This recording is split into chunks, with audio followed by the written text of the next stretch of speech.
Y bueno, hoy día vamos a ver un tema que particularmente a mí me gusta mucho, porque de hecho es el tema en el que yo trabajo y lo que estoy haciendo en mi doctorado, que tiene que ver con exoplanetas, ¿ya? Y no sé si ustedes saben lo que es un exoplaneta o han escuchado, en realidad es súper simple, pero si tienen alguna idea, Es, es como un planeta fuera del sistema solar. efectivamente, eso es todo lo que es. Es un planeta fuera del sistema solar, ¿ya? Porque obviamente nuestro entendimiento o nuestra idea de lo que es un planeta y hablando de su composición, su atmósfera, posible formación y su interacción con otros cuerpos viene dado principalmente por lo que podemos ver en el sistema solar. Es como lo más cercano que tenemos para hacer este tipo de estudios. Pero nuestro sistema solar no es el único sistema planetario que existe en el universo. Ya existen varios más que podemos observar y que de hecho una gran motivación en la astronomía de los últimos años ha sido observar estos, estos sistemas. ¿Ya? Entonces voy a partir compartiendo un poco mi pantalla y bueno, aviso igual que aquí yo voy a mostrar como algunos videos y cosas así, entonces voy a ir pasando harto entre cambios de pantalla para que lo sepan. Ah, déjenme un segundo. Aquí. ¿Dónde está?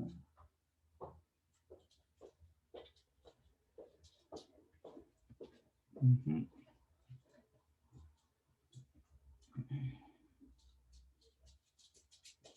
No sé cómo está. Ahí está conectando. Bien. Entonces, como decía, lo de hoy va a ser exoplanetas. ¿Ya? Y bueno, lo que son exoplanetas y estos exoplanetas es un tema súper amplio. ¿Ya? Así que hoy día nos vamos a enfocar principalmente en tres puntos que serían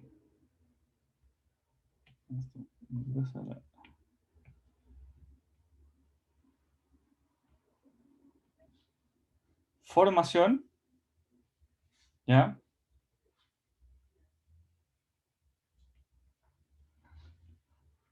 La detección de estos, y esto va relacionado también con algunas propiedades. Y por último, llamémoslo, digamos, proyectos, ya que, o de alguna forma, con esto me refiero a los trabajos que existen actualmente como enfocados a este campo, ¿ya? Entonces partamos con lo que es la formación.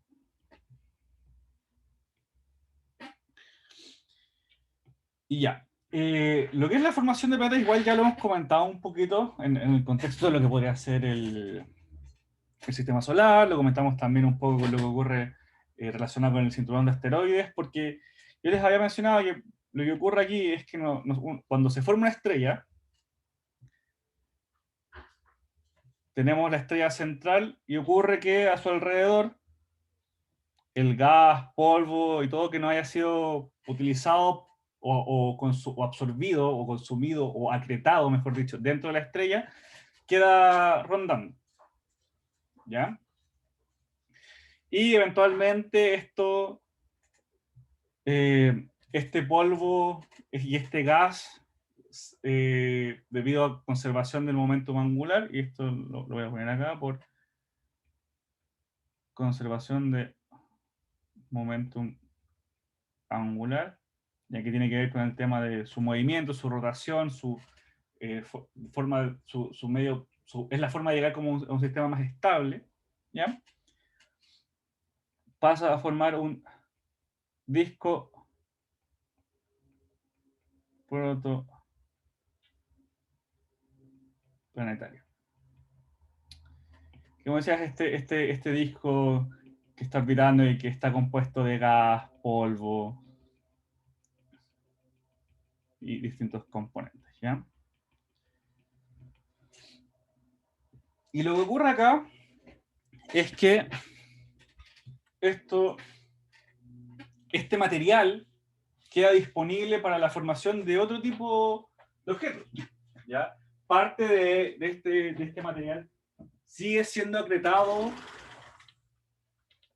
hacia la estrella, ¿ya? Y la estrella sigue aumentando su masa, pero esta acreción y este aumento de masa es mucho más lento de lo que fue el proceso inicial para que se formara la estrella, que este fue un proceso mucho más violento, ¿ya? Y además tienen que entender que cuando se forma la estrella y empiezan los procesos de fusión y empieza a liberar energía, esto también altera su entorno. Ya empiezan a haber cambios de temperatura en el disco, esto produce que el polvo y el gas se comporten de distinta manera, se segreguen de distinta manera, entonces también se alenta esta agresión y básicamente está alimentando a la estrella, pero de manera más y más lenta. Entonces, como no se consume todo y de forma inmediata, queda ahí disponible y pueden formarse otros objetos. Y lo que ocurre aquí es que mediante agregación de estos materiales empiezan a crecer, ¿ya? Y eventualmente pueden formar planetas eh, o objetos más pequeños que terminan como asteroides o meteoroides, de ese tipo, ¿ya? Esa es como la idea inicial o la idea básica de cómo se forman los planetas, de esta reserva de material que queda orbitando alrededor de la estrella posterior a que empieza la fusión, ¿ya? Y actualmente existen dos mecanismos o dos teorías, ¿ya? Que parecen ser las más acertadas o en entender cómo se forman los planetas, ¿ya? Las voy a poner en inglés. Una se llama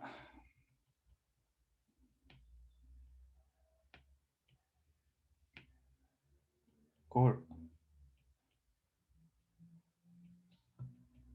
accretion y el otro es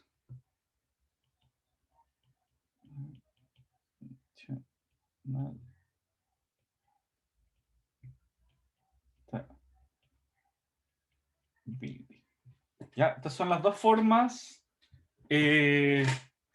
o las dos teorías o los dos métodos de formación planetaria. Core accretion, que en español sería como acreción en el núcleo, crecimiento del núcleo, es lo que se conoce como un escenario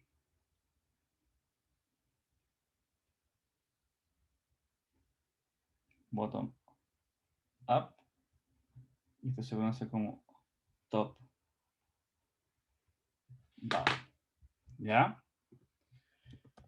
¿Y qué significa esto? Es básicamente decir, es como una identificación de cómo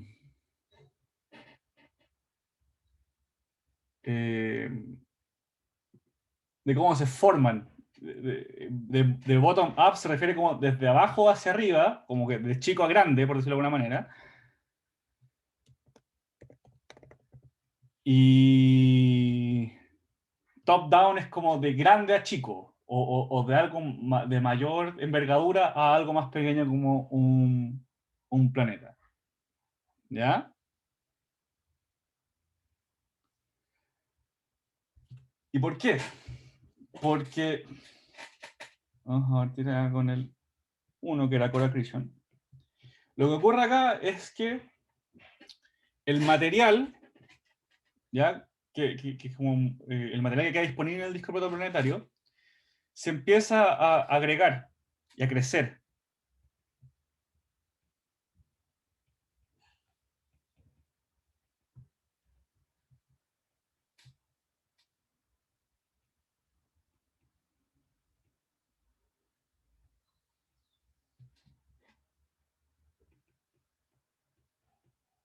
¿ya? Se empieza a acumular. Entonces, estas pequeñas partículas de polvo, debido a choques, colisiones, a la condensación de, por ejemplo, de gases que pasan de estar en estado gaseoso a enfriarse en este disco y pasan a formar, por ejemplo, hielo, empiezan a acumularse y a crecer, a crecer, a crecer, a crecer, hasta formar un núcleo, ¿ya? Un núcleo planetario, ¿ya? Y ocurre que, como empieza a crecer y empieza a aumentar su masa, ¿ya? Atrae gas. Puede ser que en algún momento siga, como por ejemplo en el caso de planetas como la Tierra o planetas rocosos, siga un crecimiento de forma continua, solamente creciendo este núcleo planetario. Pero ya hablando como el caso más general, la idea es que este núcleo es suficientemente masivo para atraer gas, ¿ya? Y formar atmósferas a su alrededor. Así es, por ejemplo, como se puede haber formado la atmósfera terrestre, la atmósfera de Marte, ¿ya? Y eventualmente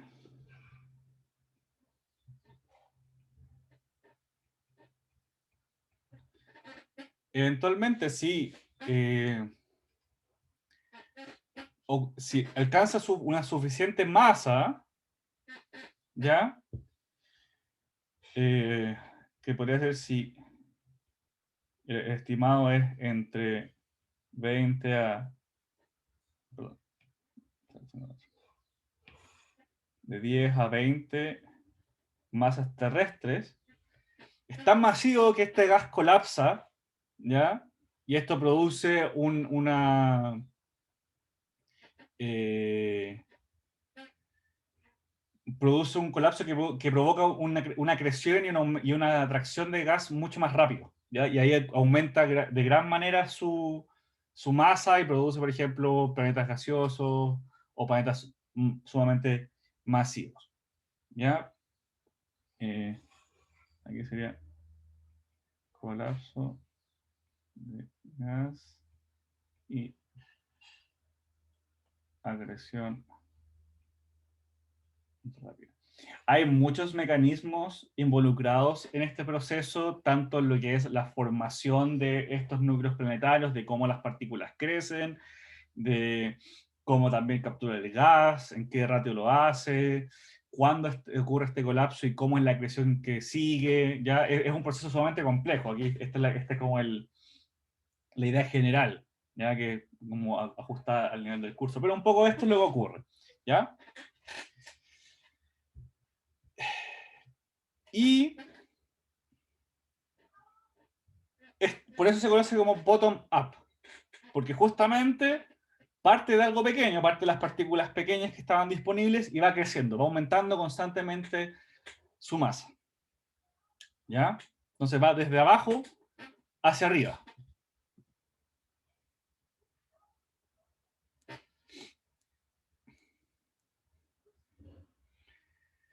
Si pasamos al otro método, que es el gravitational instability o inestabilidad gravitacional, lo que ocurre acá es que necesito un disco masivo y frío, ¿ya?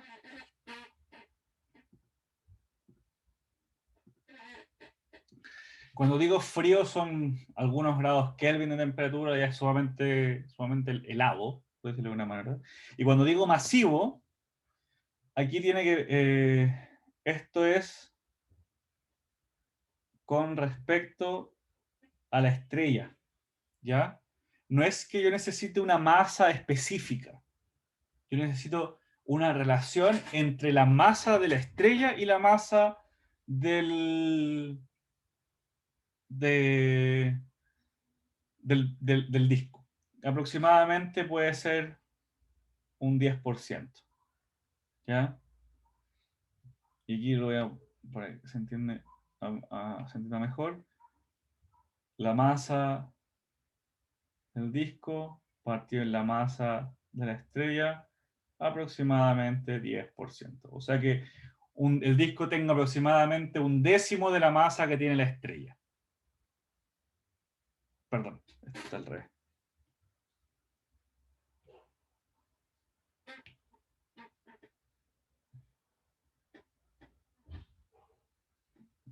¿Ya? No, estaba bien como antes. Sí, estaba bien antes porque me estaba confundiendo con la fracción. Masa estrella.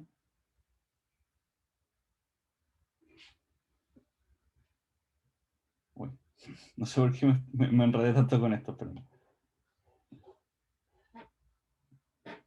ponerlo más fácil. Que la masa estrella sean 10 veces la masa del disco. Ya, sí, ahí sí.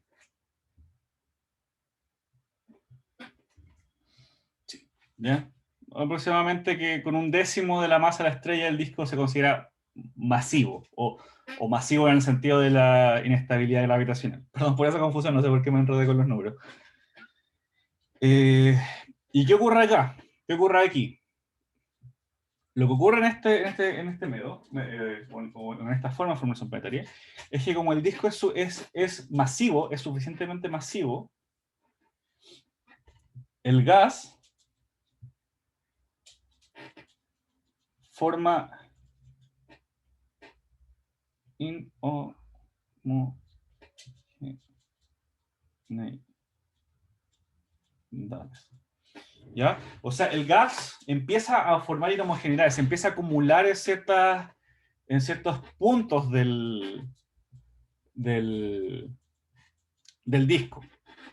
¿Por qué ocurre esto? Porque justamente como es un disco masivo, el gas o la atracción gravitacional del propio gas, ¿ya? Empieza a ganar, empieza a superar, por ejemplo, a la presión o, o a la rotación, ya que ambos elementos deberían mantenerlo más o menos distribuido de forma uniforme. Aquí ocurre que como es tan masivo, no es suficiente para soportarlo, por lo tanto se empieza a acumular gas por su propia autogravedad, por decirlo de alguna manera. ¿Ya? Eh, entonces, como se empieza a acumular, como empieza a aumentar la densidad.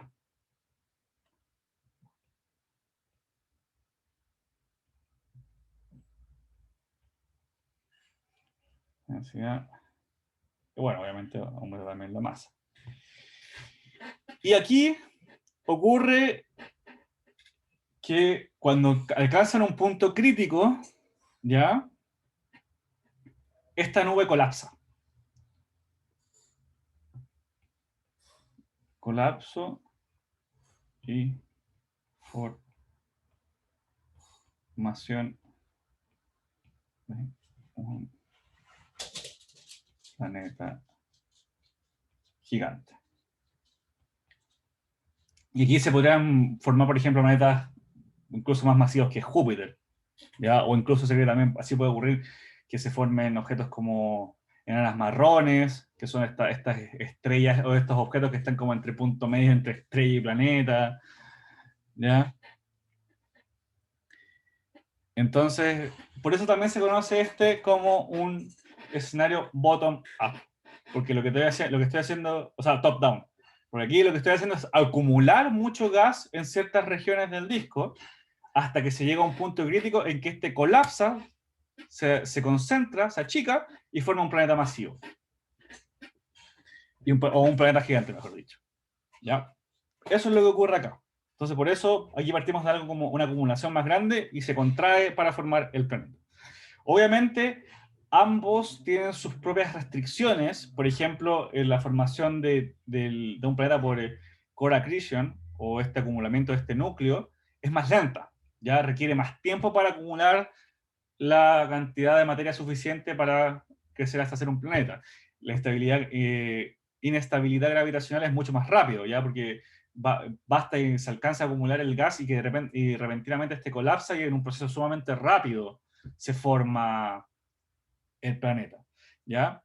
Pero, como decía también, la inestabilidad gravitacional tiene estas restricciones de que necesitamos un disco masivo, un disco frío, el gas tiene que ser capaz de enfriarse rápidamente, ¿ya? Por lo tanto, el intercambio de temperatura tiene que ser eficiente. Entonces, o sea, perdón, el intercambio de energía tiene que ser eficiente para poder disminuir la temperatura. Entonces, ahí surgen diferentes restricciones y condiciones que se necesitan para que se formen de una u otra forma. El core accretion es como el modelo más estándar, más tradicional, por decirlo de alguna manera, ¿ya? Y la inestabilidad gravitacional, inicialmente cuando se propuso se desestimó un poco porque era mucha masa, eran condiciones bien particulares, los objetos que se producían ahí se creía que iban a estar más hacia al sentido de enanas marrones, objetos similares más que planetas, pero con numerosos estudios que han mostrado que parece ser que el modelo de core accretion es muy lento y necesita de otras cosas para que realmente sea eficiente para formar planetas. El modelo de inestabilidad gravitacional ha tomado un poquito más de relevancia y se ha empezado a considerar un poco más, ¿ya? Pero estos son como los más tradicionales y los más utilizados hasta el día de hoy, o más considerados hasta el día de hoy, ¿ya? Eso es un poco lo que es la formación planetaria. Como digo, esta es la versión simple. Cualquier duda igual, pregúntenme nomás.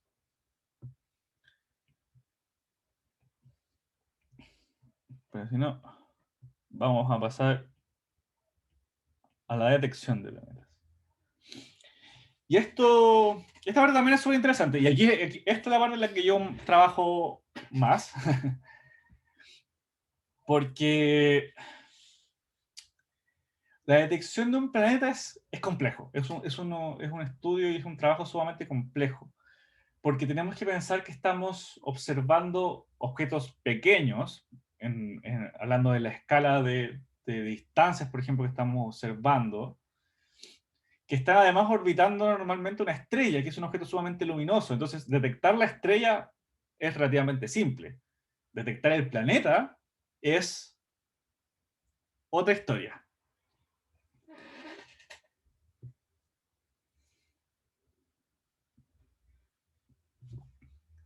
Para darles una idea, la primera detección confirmada fue en el 95. ¿Ya? Fue en 1995. Si lo piensan, no es tanto atrás, son menos de 30 años. Hasta ese momento no se no, o sea, se teorizaba de que deberían haber otros planetas fuera del sistema solar, pero no se habían encontrado.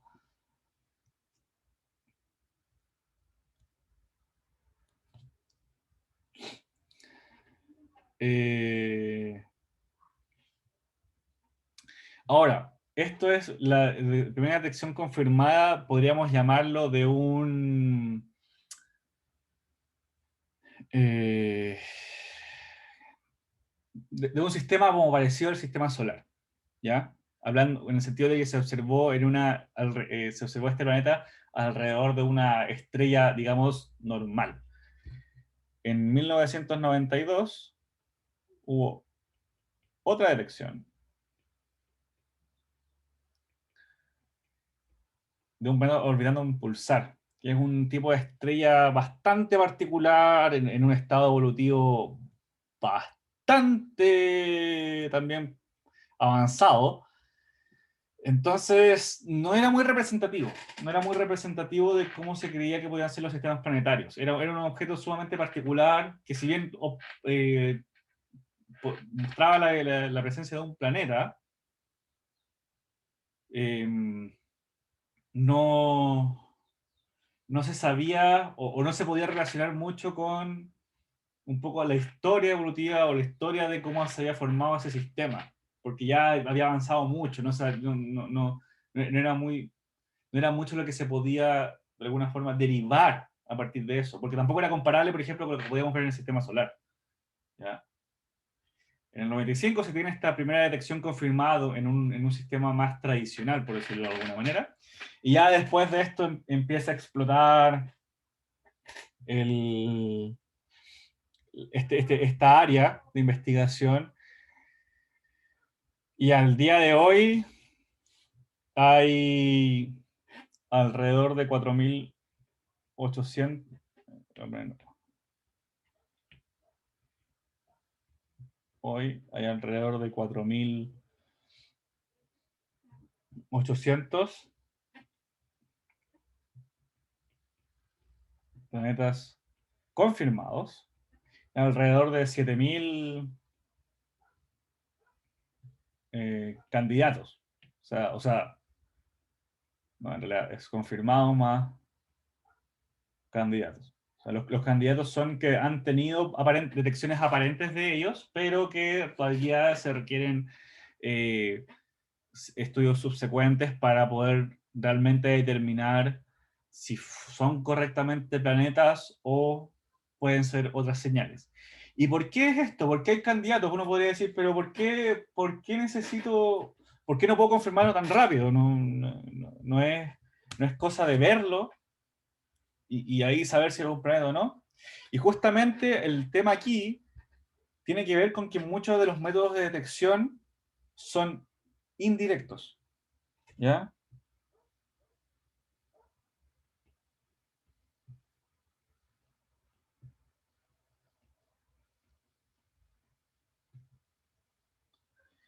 Con esto me refiero a que cuando se observa un planeta o se detecta la presencia de un planeta, de un posible planeta, no se ve el planeta en sí. No es como mirar una estrella, por ejemplo, o mirar el Sol, por ejemplo, que uno puede ver y puede de alguna forma derivar las propiedades y obtener el flujo que proviene, la intensidad que proviene, obtener el espectro de la estrella para entender, por ejemplo, cuál puede ser la composición de su atmósfera, o ver su magnitud, para poder a lo mejor determinar su edad, su estado evolutivo, su tipo.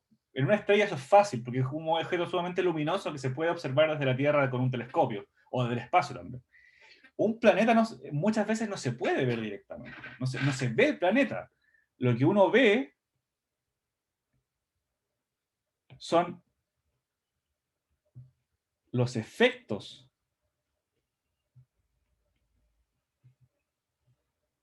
del planeta en la estrella. ¿Ya? No vemos el planeta en sí, no vemos un objeto masivo, gaseoso, como Júpiter, por ejemplo, o como la Tierra. Lo que vemos es lo que causa este planeta en la estrella. ¿Ya?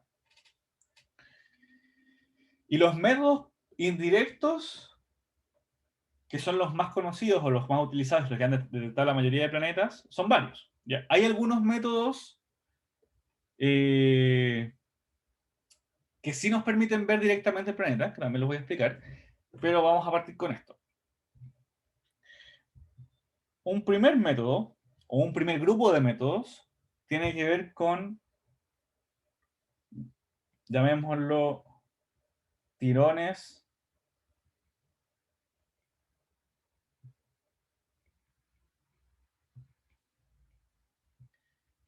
gravitacionales. ¿Ya? ¿Y qué es lo que ocurre aquí, en este método de tirones gravitacionales? Bueno, aquí hay dos posibles métodos específicos, que son la astrometría y un método que se llama velocidad radial, que tiene que ver con el efecto Doppler. ¿Y cómo funciona esto? Bueno, ambos funcionan bajo la... no es supuesto. Funcionan bajo el hecho de que dos objetos masivos, ya llámese planeta más estrella, orbitan un punto que se conoce como el centro de masa, ¿ya? Entonces, lo que yo tengo es que voy a tener la órbita de mi planeta, ¿ya? Voy a tener la órbita de mi estrella. Chuta, no sé por qué se usa un cuadrado. Bueno, aquí las dos son circulares, pero en verdad voy a tener, por ejemplo, mi estrella ahí, la órbita de mi estrella, y voy a tener aquí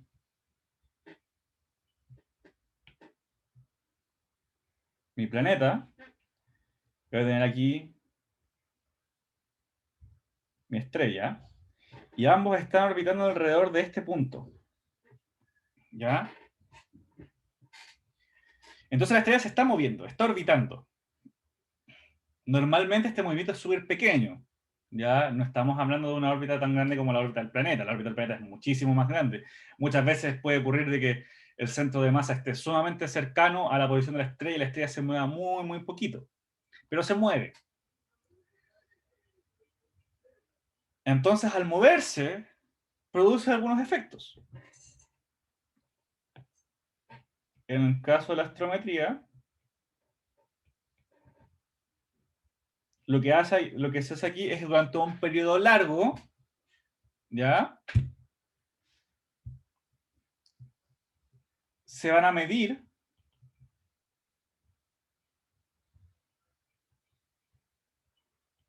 variaciones en su posición en el cielo. ¿Ya? Nosotros sabemos que durante la noche y debido al movimiento de la Tierra, las estrellas cambian de posición en el cielo. Pero es sumamente directo estudiar dónde uno esperaría ubicar en el cielo a la estrella en distintos periodos, en distintos momentos del año o en distintas fechas. Pero aparte de esto, puede cambiar ligeramente debido justamente a esta órbita que tiene alrededor del centro de masa, debido a la interacción con un planeta. Y justamente estos movimientos son bien particulares, son periódicos también, porque justamente no es un movimiento al azar, sino que la, eh, sigue un periodo, tiene un periodo orbital, ¿ya? Por lo tanto, son movimientos que son bastante identificables, propios de un objeto que está orbitando un centro de masa. Entonces, al estudiar esto y estudiar la posición de esta estrella, cómo va variando a lo largo de un periodo de tiempo largo, ¿ya? Se puede determinar que estas variaciones están producidas por la presencia de un objeto secundario, que puede ser otro planeta o más de un planeta. ¿Ok? Pero así funciona la astrometría, es medir estos cambios de posición. Es sumamente es difícil porque los cambios son muy pequeños, ¿ya? Y obviamente requiere de mucha precisión que a veces no es posible obtener con los instrumentos que existen. Entonces, a medida que vamos avanzando en esto, este método poco a poco se ha ido refinando, se ha ido perfeccionando y se ha hecho más confiable.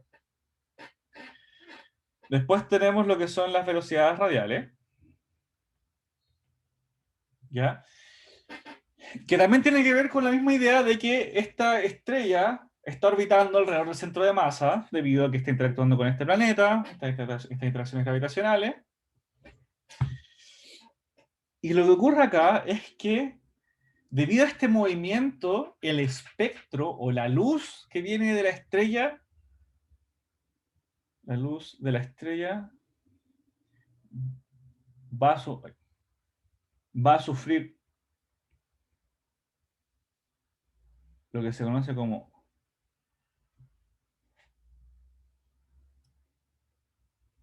blue shift,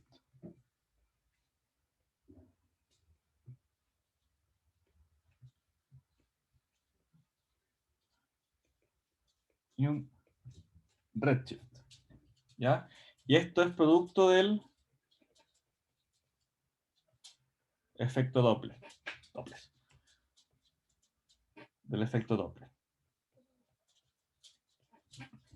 ¿Ustedes saben más o menos lo que es el efecto Doppler?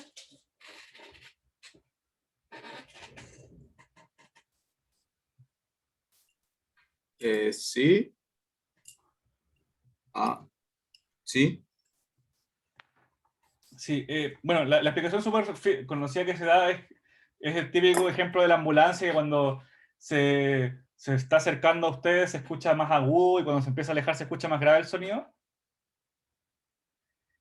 Lo que ocurre ahí es que justamente la ambulancia está emitiendo un sonido a una frecuencia dada, ¿ya? Dada por el mecanismo que produce el sonido, pero como se está moviendo, la frecuencia, podemos decir, o la onda se compacta, ¿ya? Porque entre cada emisión del sonido hay menos tiempo, porque justamente se está moviendo. Entonces, el sonido se emite, viaja un poco, vuelve a emitirse, pero se emite más cercano por el hecho de que la fuente se está moviendo. Entonces, en vez de haberse alejado el sonido 10 metros, se alejó 5 metros, porque se alejó, movió 10 metros la onda, pero la fuente se movió 5 metros más, entonces la segunda emisión ocurre solamente a 5 metros de distancia. Lo que provoca esto es que se compacta la onda y, se interpreta como una mayor frecuencia o un sonido más agudo. En el caso de cuando se aleja es lo opuesto. El sonido, la fuente como se está alejando, la onda pareciera extenderse o pareciera, y se interpreta como que el sonido está aumentando o está disminuyendo su frecuencia y se está volviendo más grave. En el caso de la luz ocurre lo mismo. ¿Ya? La luz es una onda. Cuando la fuente de la luz se acerca hacia nosotros y pareciera ser que la luz se ve más azul, se vuelve más azul, se aumenta su frecuencia o disminuye su longitud de onda, que es equivalente, y se ve más azul, que es el blue shift. Cuando el objeto se está alejando de nosotros, ocurre el redshift, ocurrimiento del rojo, que ahí lo que ocurre es que justamente la onda pareciera ser que se está alejando, está eh, disminuyendo su frecuencia o aumentando su longitud de onda, como digo, son equivalentes, y se ve más rojo, ¿ya? Entonces, cuando los objetos que emiten luz se mueven, nosotros interpretamos que el espectro o esta luz se va a mover y se va a medir en longitudes de onda distintas, ¿ya? Entonces, por ejemplo, estoy haciendo un ejemplo. Si yo pensara que, por ejemplo, no sé, una estrella emite principalmente o tiene un espectro, ¿ya? Si yo tuviera, por ejemplo, tuviera acá, no sé, la longitud de onda, ¿ya? Y aquí tuviera el espectro, y digamos que esta es la longitud de onda de color verde, ¿ya? Y yo veo que, por ejemplo, lo que ocurre aquí es que la estrella, perdón, la estrella emite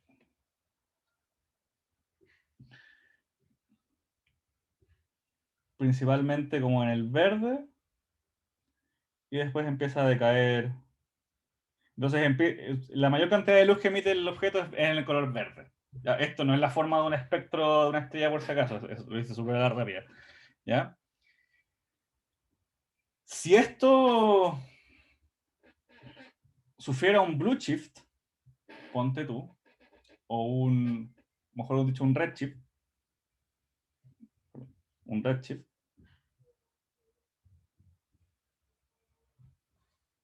y aquí está el rojo, va a ocurrir de que yo ahora voy a ver el mismo espectro, pero ahora lo voy a ver corrido, se va a ver movido un poco. Y ahora el peak lo voy a ver en el rojo, en una longitud de onda más larga. ¿Ya? O podría sufrir un blue shift. Y cuando se mueve el rojo significa que se está alejando de mí. Se está moviendo en una dirección que lo aleja. Por el contrario, podría ocurrir de que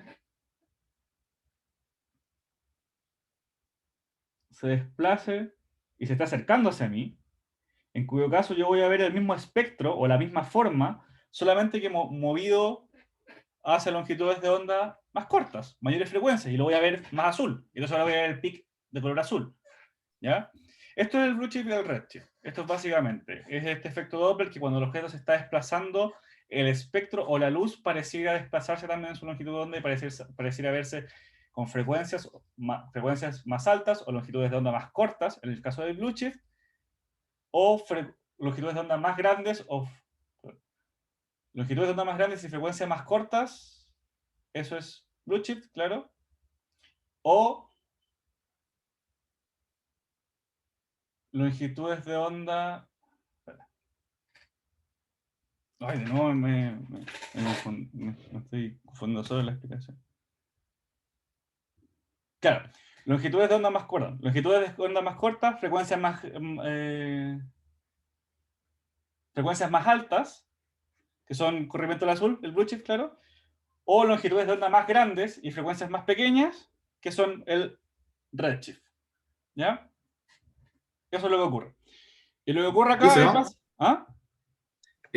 Una cuestión que yo no cacho, porque ya como que miden el espectro corrido y cachan si hay redshift o blueshift, Uh-huh. pero ¿con qué comparan ese espectro? Porque, no sé, po, una cuestión que siempre se está alejando de nosotros, como que siempre va a tener un redshift, pero ¿cómo sabemos nosotros que es redshift si es que siempre medimos como el mismo espectro? No sé si se entiende la pregunta. Ah, ya, sí. La forma de medirlo es utilizando lo que se conocen como líneas espectrales.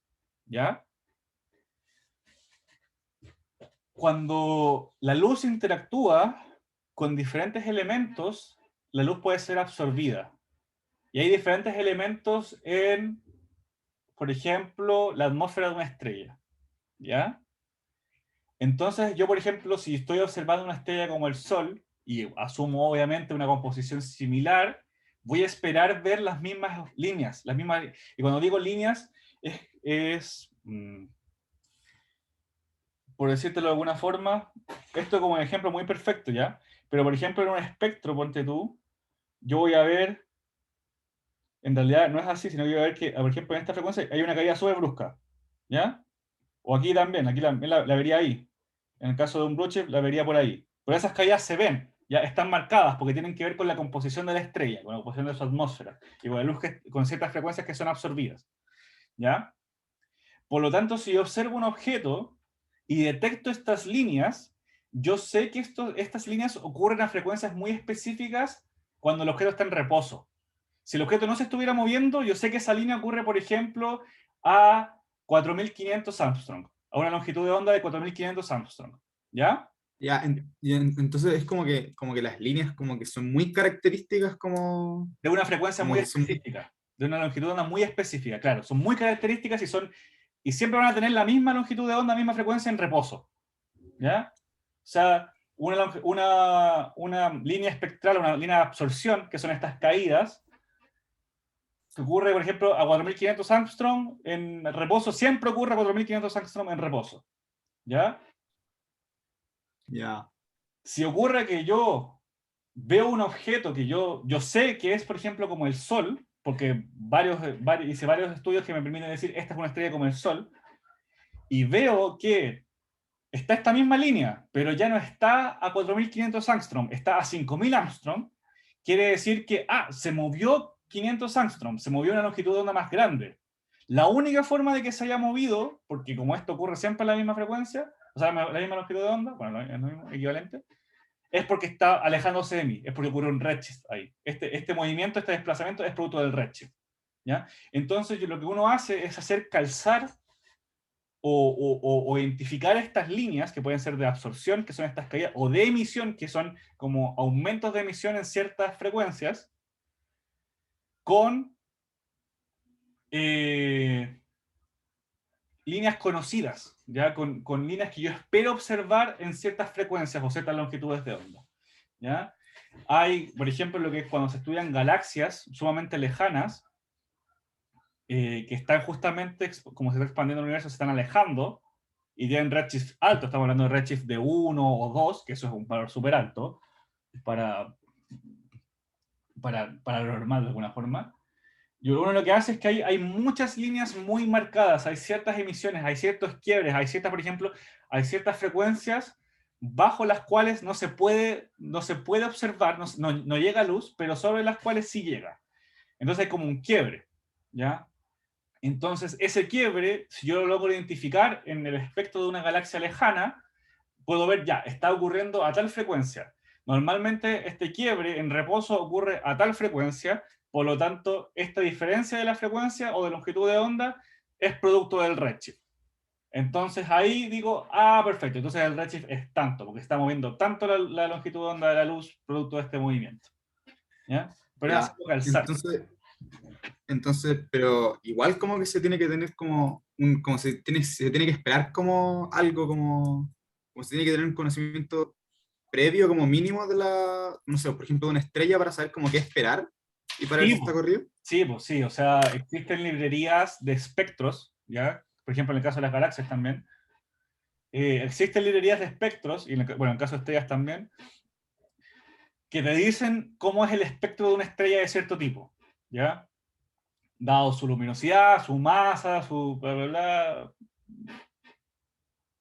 montón de consideraciones, tú decís, este es el espectro que debería tener. Obviamente el cálcer nunca es perfecto, no es un cálcer al 100%, pero estamos hablando de aproximaciones, ¿ya? Que son aproximaciones igual bastante buenas. Entonces, hay librerías ya construidas en base a estudios previos y cada vez se van expandiendo más que uno puede utilizar para comparar, ¿ya? Uno también puede crear modelos computacionales que le digan como ya, si yo pongo una estrella que está evolucionando de tal forma, de tal manera, con tal composición, con tal edad, este es el espectro que yo necesito, ¿ya? Y este es el espectro que uno esperaría. Y después lo comparas con el espectro que tú puedes ver. Ya, bueno, Y me así lo quedó súper hacemos, claro. y ahí hacemos como este calce y decimos perfecto, como la única razón de que haya este corrimiento es producto de que sea redshift o blueshift, porque el objeto se está moviendo. Entonces, con eso determinamos el redshift o blueshift y determinamos cuánto se mueve, por ejemplo, o a qué velocidad se está moviendo también. ¿Ya? Ya, bueno, muchas Y gracias. bueno, y recuerden entonces que longitudes de onda más largas o frecuencias más pequeñas es redshift o corrimiento al rojo, y cuando me muevo a longitudes de onda más cortas o frecuencias más altas, estoy haciendo blueshift. ¿Ya? Entonces, aquí les voy a mostrar un videito, o más que un videito, es un pequeño GIF, ¿ya? De cómo funciona este fenómeno o cómo se hace en el caso de las velocidades radiales. ¿Ya? Lo que yo estoy viendo abajo es el espectro de la estrella. Y justamente están estas líneas oscuras, que son estas líneas de absorción, que son ciertas frecuencias en que producto de la composición en la atmósfera de la estrella no se recibe luz en esa frecuencia específica. Entonces, como la estrella está orbitando el centro de masa junto con el planeta, aquí está obviamente sumamente exagerado, porque por ejemplo el planeta es bastante más, se ve más grande que la estrella, pero en verdad no es así. Ustedes ven que el espectro se está moviendo. Cuando se está alejando de mí se mueve al rojo, cuando se empieza a acercar se está moviendo hacia el azul. Y ahora cuando empieza a alejarse se empieza a mover al rojo, después se empieza a mover al azul. ¿Ya? Aquí la Tierra estaría como o el observador estaría como a la izquierda. ¿Ya? Estaría como a la izquierda de la imagen. Entonces aquí cuando se empieza a acercar hacia él, se corre hacia el azul. Cuando empieza a alejarse, se mueven las líneas hacia el rojo. ¿Ya? Se van desplazando. Entonces, por ejemplo, esta línea que está como aquí al medio, acá se ve más en el verde, cuando se está alejando porque se está corriendo al rojo, y aquí ya lo veo más en las ondas más cercanas al azul, cuando se está acercando. Entonces yo tengo estos espectros y los puedo comparar, y justamente lo que veo son estas líneas y las hago calzar con el modelo que yo estoy usando para comparar, y en base a esto puedo decir, perfecto, como se está moviendo, este movimiento es periódico, ocurre cada cierto tiempo, y es constante en el sentido de que no es un corrimiento, no sé, que varíe, no es que se corra al rojo el doble en algunos casos y a veces no, sino que siempre es más o menos constante y periódico, entonces es porque hay algún objeto que está orbitando ahí constantemente, que está haciendo este movimiento, que está produciendo este movimiento alrededor de un centro de masa, y por ende puede decir, perfecto, aquí hay un planeta. ¿Ya? Y justamente este método tiene la gracia también de que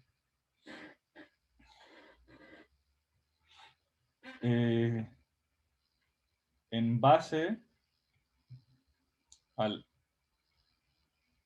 grado shift, o sea, ¿qué tanto se corre? Yo puedo derivar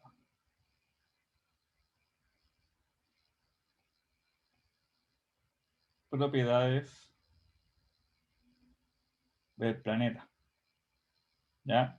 Por ejemplo, su masa, su distancia, porque justamente a diferentes masas va a ubicar el centro de masa en un punto distinto, más alejado de la estrella. Mientras más masivo el planeta, más alejado de la estrella va a estar el centro de masa. Implica que su órbita va a ser más grande, implica que el grado del redshift y su velocidad a la que está orbitando va a ser distinto, y por ende con eso puedo hacer el proceso inverso, es decir, bueno, mido el grado del redshift, mido la velocidad de la estrella. La velocidad de la estrella se produciría en caso de que hubiera un objeto de esta masa, entonces puedo decir, bueno, entonces el planeta tiene tal masa, ¿ya? Por eso me sirve la velocidad radial para determinar propiedades del planeta. ¿Okay? Pero si se fijan, ambos casos, que tienen que ver con estos tirones gravitacionales, en que yo medía la posición de la estrella o medía cómo se mueve el espectro de esta, son indirectos. En ningún momento estoy viendo el planeta, solamente estoy viendo el efecto que este tiene en la estrella. ¿Ya? Hay otro método, que también es indirecto, que vamos a ver acá, que son los tránsitos. Y esto básicamente es el equivalente a un eclipse. ¿Ok? Yo lo que veo aquí son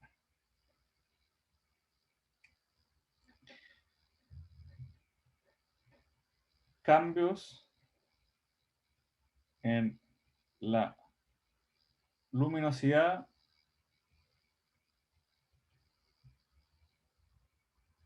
de la estrella. ¿Y en qué se diferencia con las velocidades radiales? En las velocidades radiales yo lo que veía era el cambio de la posición del espectro de la estrella. ¿Ya? En qué longitud de onda se encuentran estas marcas como son las líneas de absorción. En caso de los tránsitos, yo lo que estoy viendo es qué tanta luz me está llegando y si eso varía. Si me llega en algún momento menos luz. La idea es súper simple. Tengo mi estrella. Si tengo un planeta orbitándola, y esta sería la órbita de mi planeta, en algún momento, si es que yo lo estoy viendo el sistema de Canto, o sea, yo estoy viendo, no lo estoy viendo desde arriba, sino que lo estoy viendo desde el lado, en algún momento mi planeta va a estar aquí, y si se está moviendo para acá, en algún momento va a estar acá. Va a haber un periodo de tiempo, como se está moviendo para allá, en que va a pasar por frente a la estrella. Si pasa por frente a la estrella, me va a llegar menos luz, porque está siendo tapada. Una parte de ella está siendo tapada por el planeta. Entonces, si yo veo acá, a lo largo del tiempo, veo el brillo, va a ocurrir que yo tengo un brillo más o menos constante y de repente, ¡pum!, va a caer.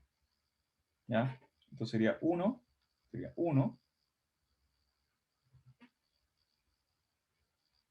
esto sería 2, esto sería 3. Entonces aquí ocurriría 2 y aquí ocurriría 3. Pasa por delante, llega menos luz, veo una disminución del brillo, por ende, hay algo que está bloqueando la estrella. Entonces yo después lo que hago es repetir estas observaciones en un periodo de tiempo largo, ¿ya? Y la gracia está en que si esta variación del brillo es periódica, que es lo que yo esperaría en el caso de un objeto que está orbitando la estrella, que ocurra cada cierto tiempo y que ocurra en un tiempo dado, periódico, bien definido, es porque entonces hay un objeto orbitando la estrella. Y por lo tanto puedo decir, ok,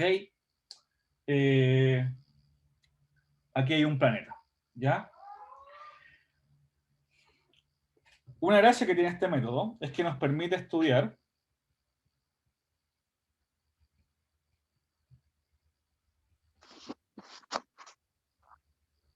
atmósferas. Perdón, Sebastián, ¿Mm? perdón, ¿y ahí podría coincidir con 2 planetas? Sí, podría pasar. Podrían haber más de uno. Más de uno. Sí, podrían haber. Ahí obviamente se vuelve más complejo, ¿ya? Porque obviamente tengo Ujú. que separar uno de otro. Tengo que Claro, decir sí, claro. O cuál sea, está. puede ser engañoso, a eso me refiero, que en el Sí, fondo pueden ser más objetos. podrían ser más objetos, perfectamente. Claro, pero también también hay modelos de cómo uno esperaría cuando son más de un objeto, cuando son dos, cuando son tres, ¿ya? Entonces, también se puede estudiar o se pueden detectar planetas o más de un planeta en un sistema con este método. Y como decía, la gracia que esto tiene también es que nos permite estudiar las atmósferas, ¿ya? ¿Por qué? Porque básicamente cuando el planeta está por el frente de la estrella, la luz que viene de la estrella va a pasar por la atmósfera del planeta. Y la atmósfera del planeta va a actuar de la misma manera que va a actuar eh, la atmósfera de la Tierra. Va a bloquear, va a producir ciertas líneas de absorción que no van a poder atravesar la atmósfera. Cuando vimos, por ejemplo, las observaciones que se pueden hacer en la Tierra, vimos que hay algunas frecuencias con longitudes de onda, como quieran verlo, que no pasan la atmósfera, no pueden atravesar la atmósfera. Y eso está dado por la composición de la atmósfera. Aquí es lo mismo, van a haber algunas que van a atravesar la atmósfera, algunas se van a ver disminuidas en cierto grado, algunas se van a ver completamente bloqueadas, y esto implica que debe haber cierto componente en la atmósfera del planeta que bloquee eh, esta luz o estas frecuencias de longitudes de ondas específicas. ¿Ya? Entonces así puedo determinar de qué está compuesta la atmósfera del planeta. Y además también está el hecho de que como yo sé, yo identifico qué tipo de estrella estoy observando, sé cuáles líneas de absorción, por ejemplo, son parte de la estrella misma. Entonces puedo identificar cuándo hay alguna que, por ejemplo, no corresponde a la estrella, y ahí debería corresponder al planeta que está orbitando. ¿Ya? El método de velocidades radiales también es súper utilizado, de hecho es uno de los más exitosos para la detección de planetas, pero tiene algunos problemas. El problema que tiene, principalmente, es que primero,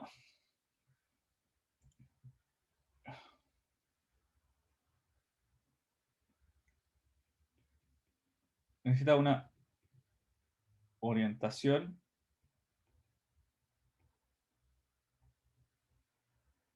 específica. Con esto me refiero a que yo necesito un sistema que yo cuando lo vea, yo vea el planeta pasar por frente a la estrella. No me sirve de nada verlo como si fuera como desde arriba, por decirlo de alguna forma, y ver que no me sirve de nada ver esto, no me sirve de nada ver la estrella, por ejemplo, y ver el planeta en una órbita así, porque nunca lo va a tapar, entonces nunca voy a ver esta disminución de la luz. Necesito que de alguna forma en algún momento pase por el frente de esto. Entonces necesito una orientación específica. Segundo, esto es para planetas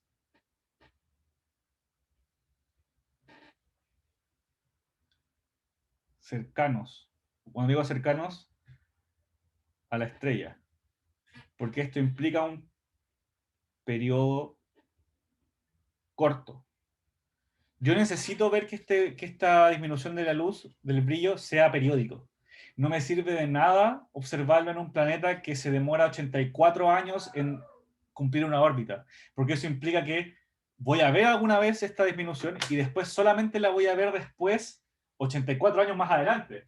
Entonces tengo que esperar 84 años para poder confirmar que hay un planeta ahí.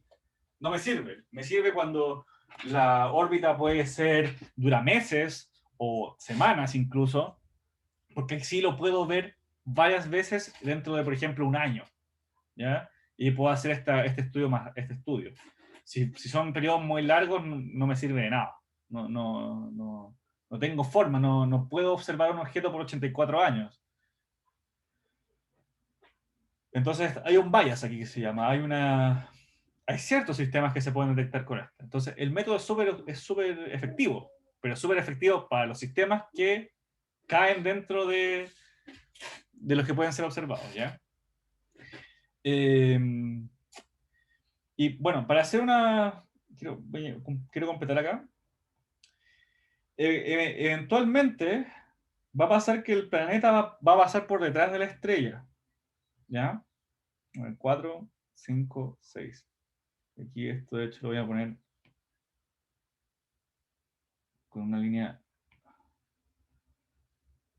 punteada, para que se entienda que es como por atrás.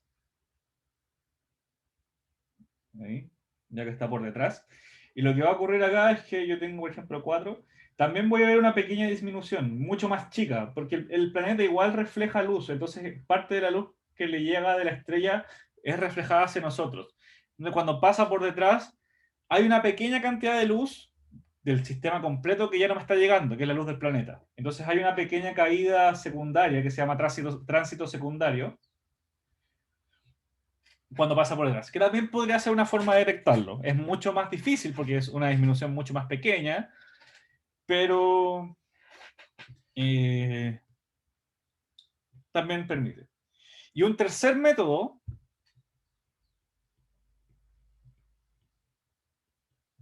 dentro de los que son más comunes, está lo que se conoce como el Direct Imaging. ¿Ya? Que básicamente aquí lo que hacemos es ver el planeta. Y esto es en lo que trabajo yo. El método de velocidades radiales también es indirecto. ¿Ya? Yo no estoy viendo el planeta, yo estoy viendo el efecto en la luz, estoy viendo cuánto disminuye el brillo del sistema al pasar el planeta por el frente. Cuando estudio la atmósfera, ahí ya sí estoy enfocándome más en el planeta, pero igual es porque ya sé que está. El método como detección es indirecto. Direct imaging o imagen directa, ¿ya?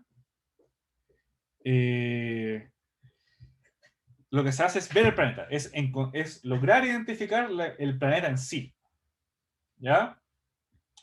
Y esto se hace observando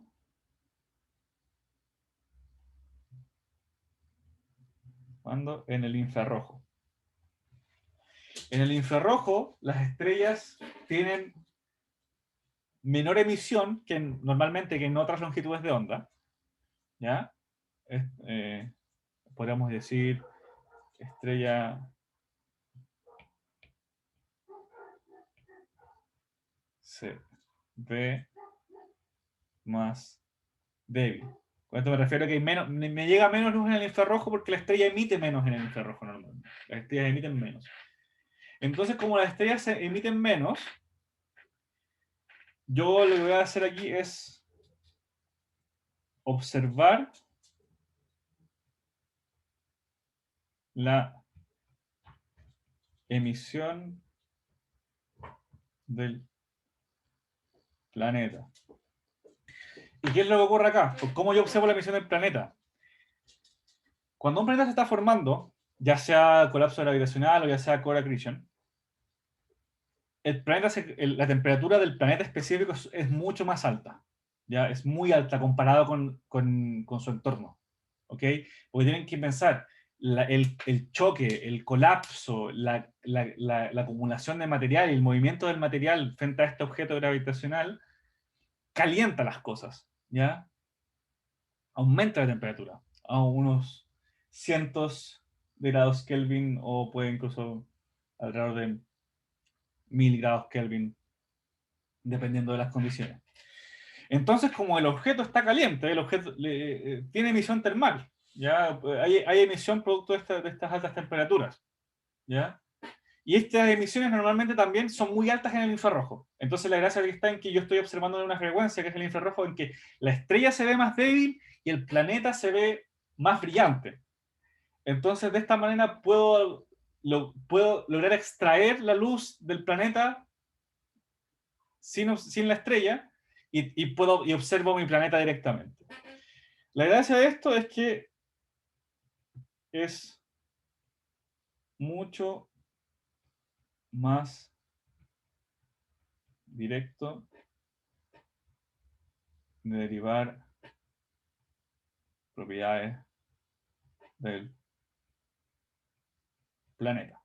Porque obviamente, como yo estoy viendo la luz que viene del planeta en sí, con eso puedo saber, ok, cuánto material está acumulando, qué masa tiene actualmente, porque hay una relación entre su luminosidad con su temperatura, con su masa. ¿Ya? De cierta manera puedo derivar su ubicación también, la distancia a la que está la estrella, porque lo veo directamente, sé dónde está la estrella, sé dónde está el planeta, puedo medir la distancia que hay entre ellos. ¿Ya? Pero la dificultad obviamente es que esto es mucho más difícil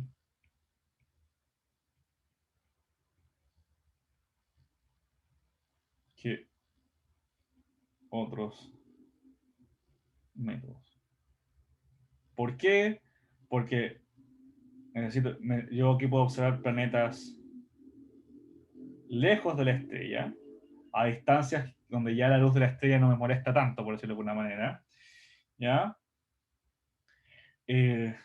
Requiero de planetas masivos, ¿ya? Que son mayores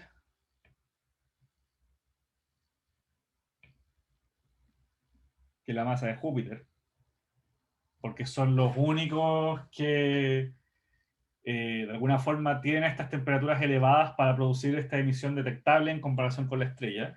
Y también, eh, normalmente esto sirve también más para sistemas más jóvenes. Ya no me sirve mucho con sistemas más viejos, porque estas altas temperaturas ocurren justamente cuando el planeta está formándose, está acumulando material, está acumulando masa.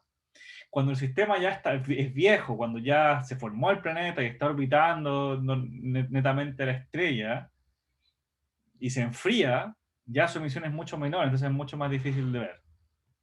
¿Ok? Igual, ya, bueno, se hizo un poquito tarde, así que estos son los tres métodos principales. Hay varios más. Podríamos llamar adicional. Están lo que se conocen como lentes gravitacionales.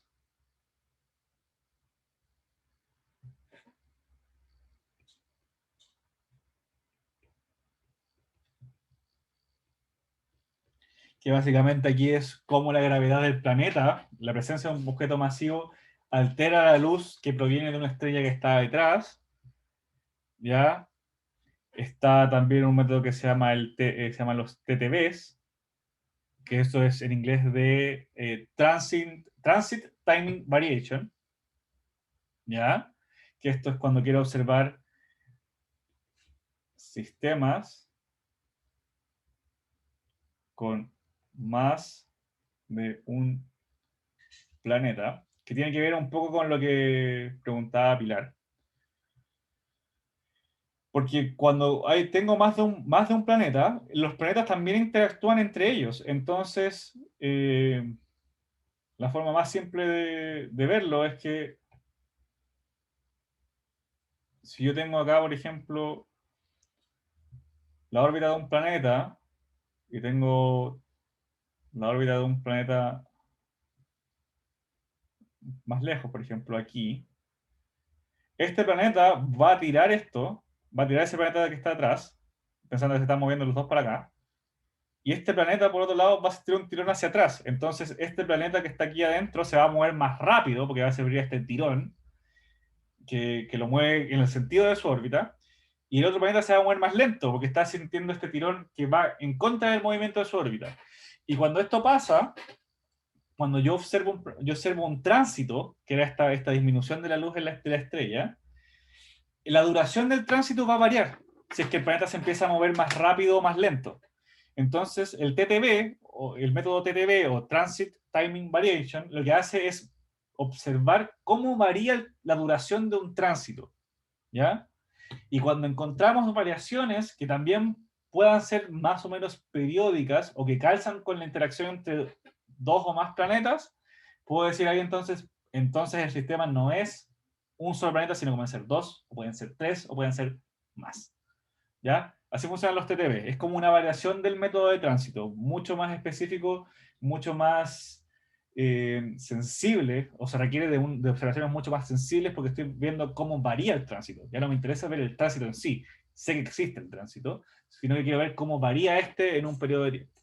¿Ya? Hay otro que se llama como pulsar timing, que también esto es para observar como objetos, planetas cerca de púlsares. ¿Ya? Este no lo manejo mucho, pero es también conocido. Pero esos son principalmente los métodos de detección de planetas. Y para darles una idea de qué tan efectivos son estos, voy a nuevamente compartir un poquito mi pantalla, mi navegador. Esta página es súper buena, a mí me gusta harto, es básicamente una enciclopedia que recolecta toda la información relacionada con detección de exoplanetas, ¿ya? Y aquí yo tengo un plot, un gráfico que me dice, por ejemplo, la masa del planeta versus su eje mayor, o su distancia a la estrella. Pensemos que esto es distancia a la estrella, ¿ya? Y aquí tengo solamente que me muestre los planetas que han sido confirmados o que son candidatos. Entonces, aquí tengo el método de Secondary Transit, ¿ya? No aparece ninguno porque justamente este método es bien complejo. Hay muy pocos. Este gráfico es bien representativo del total. Como dije, hay miles, entonces no los grafica todos. Como son muy pocos, dice, bueno, aquí no los vamos a considerar. Entonces, ¿qué pasa? Por ejemplo, digo que ahora me muestre las velocidades radiales. Y veo toda esta colección de objetos. ¿Ya? Veo, hay varios que puedo observar por velocidades radiales. Si se fijan, son relativamente ya más lejanos del... No, perdón. Necesito que... Bueno, bueno, perdón. Son relativamente bien esparcidos. Me está confundiendo mucho. Están bien esparcidos en masa. Puedo observar objetos más masivos, menos masivos. Todo esto está en masas de Júpiter, por si acaso. Y los puedo ver más lejos o más cerca de la estrella, como que varía harto. Es bastante amplia la gama de planetas que puedo observar. Que va a ser ahora, por ejemplo, incluye también los de tránsito. Si se fijan, tengo los de tránsito ahora acá. Y están todos acumulados aquí. Están todos acumulados en esta región. Justamente es lo que yo les decía antes. Me sirve para ver objetos que están cerca de su estrella, que tienen periodos cortos. No puedo ver mucho más lejos porque no puedo estudiar por tanto tiempo. Y que también una buena distribución de masa. Ahora, por ejemplo, vamos con astrometría. Probablemente aparecen unos cuantos. Son pocos. Este método es más complejo. Tengo también los TTV. Aquí justamente no aparecen porque también son sumamente pocos. Este método es relativamente... Se ha ido perfeccionando relativamente hace poco. Ahora tengo imaging, que son esta imagen directa. Y no sé por qué no me está actualizando, pero espérame. A ver si me carga. Ya, denme un segundo.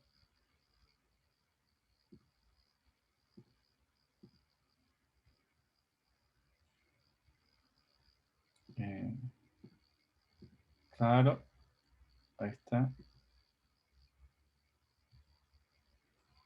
No, esto es... espérate más. Ahí está. Pucha, no sé qué me pasó que no se está actualizando el plot. Pero sí, bueno, perdón por eso, no sé qué pasó ahí. Se tupió. Pero si se hubiera aparecido los de Imaging, habrían visto que son objetos sumamente masivos, más allá de la masa de Júpiter, y bastante lejanos de la estrella. Entonces, el punto aquí es que estos métodos sufren de ciertos bias. No podemos observar todo, porque los instrumentos no son lo suficientemente sensibles, porque los métodos están optimizados para ciertas configuraciones, y a lo mejor hay otros planetas que en otras configuraciones que no hemos observado todavía. Entonces, por eso también esta ciencia, esta área de investigaciones sigue evolucionando mucho actualmente, día a día, y sigue siendo tan llamativa para muchas y muchos astrónomos. Ya me pasé harto, así que vamos a dejar la clase hasta aquí. Les quedo debiendo las misiones que hay de observación para, como en lo que corresponde a la búsqueda de exoplanetas, pero si están interesados, busquen la misión Kepler. Esa es una de las principales misiones que hay, que ha detectado ya casi 3.000 exoplanetas, que es un telescopio espacial. Ahí pueden buscar un poquito de información, pero en la próxima clase voy a partir un poquito con eso. ¿Ya? Voy a dejar de grabar.